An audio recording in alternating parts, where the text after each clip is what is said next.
Hello everyone, this is Navneeta. Now we are going to study the topic from sound. Does the sound has energy? Yes, sound has energy. How? Now we are going to prove by doing this activity. So for this we need to take a plastic bottle and cell phone.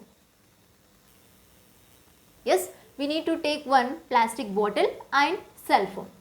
So cut the top of the bottle so that it looks like a glass. Yes. So play songs on the mobile phone in high volume and place it in the bottle. Yes.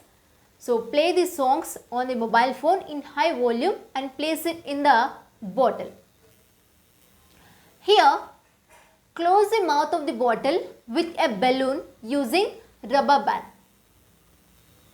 So you can see here, this bottle is closed by the balloon using a rubber band,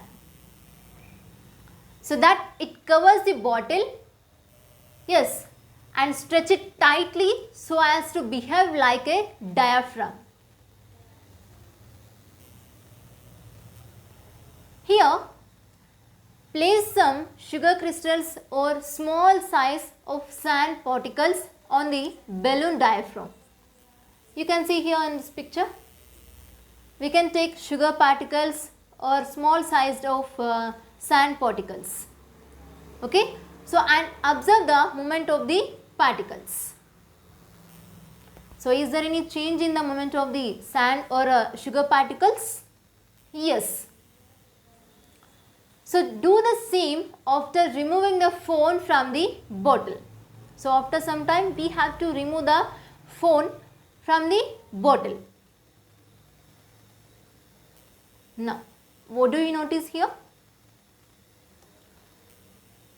Here, when there is no cell phone inside the bottle, sand particles on the diaphragm remains stationary. There is no change in the position of sand particles on the diaphragm. When the cell phone plays songs inside the bottle, the diaphragm vibrates, which can be seen through dancing of sand particles. So you can see here, when the cell phone is inside the bottle, we can observe the dancing of the sand particles on the balloon diaphragm. So when there is no mobile phone in the inside of the bottle, at that time the sand particles remains as stationary. So the sound produced by the cell phone inside the bottle is responsible for these vibrations. The sound produced by cell phone inside the bottle is responsible for these vibrations. Thus, sound has energy to make sand particles vibrate on the diaphragm. So when there is no mobile phone inside the bottle, at that time we will observe there is no movement in the sand particles. But when the mobile phone plays songs inside the bottle, at that time we will observe the movement in the sand particles.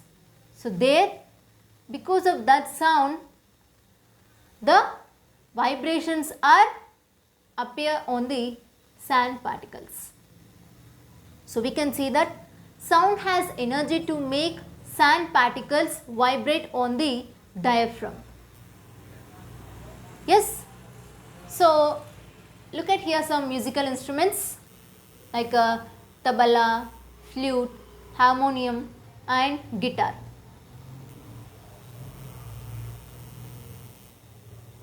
So we may observe many musical instruments like tabla, flute, harmonium and guitar. The sounds produced by these instruments are distinct. Yes. So it is for us to identify sounds separately from different instruments. It is very easy to identify different sounds from the different instruments. Yes. So how do they produce sound? The different instruments producing sound, we can observe the different sounds also. So how do they produce sound? They produce sound due to vibrations. So why is there a difference between the sound produced by various musical instruments? Here, the mode of vibration is different.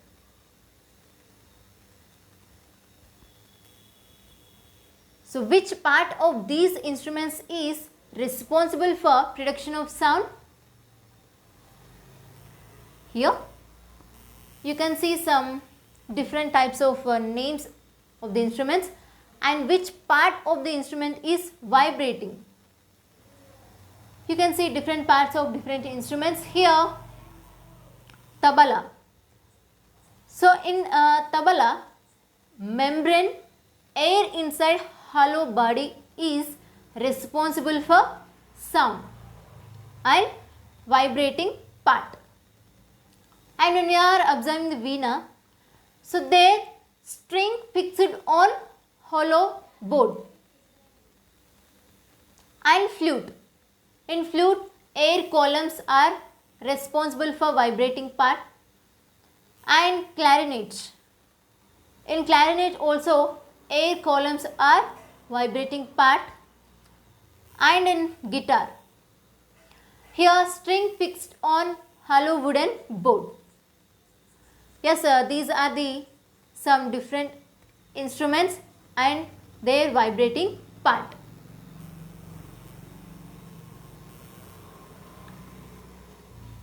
Here we are observing the different instruments and their vibrating part. So there only one part is responsible for vibrating? No. For example, in tabla, not only the stretched membrane but the air inside the hollow body also vibrates. Yes. Can you name the instruments for which more than one part is responsible for the production of sound? Yes, in tabla and in mridangam, more than one part is responsible for the production of sound. Now, how do you compare the production of sound in a flute and sound produced in a water tap when it is turned on just before the water flows out it? So we blow air into the flute and always change the air column according to the tunes. Yes. So when we observe the flute, we blow air into the flute and always change the air column according to the tune. Whereas in water tap, we will get sound due to change in air column with flow of water. Yes. So the sound produced by any instrument, anything is due to vibrations. Yes, every vibrating body produces sound. Without vibration, the sound will not produced, and sound has energy.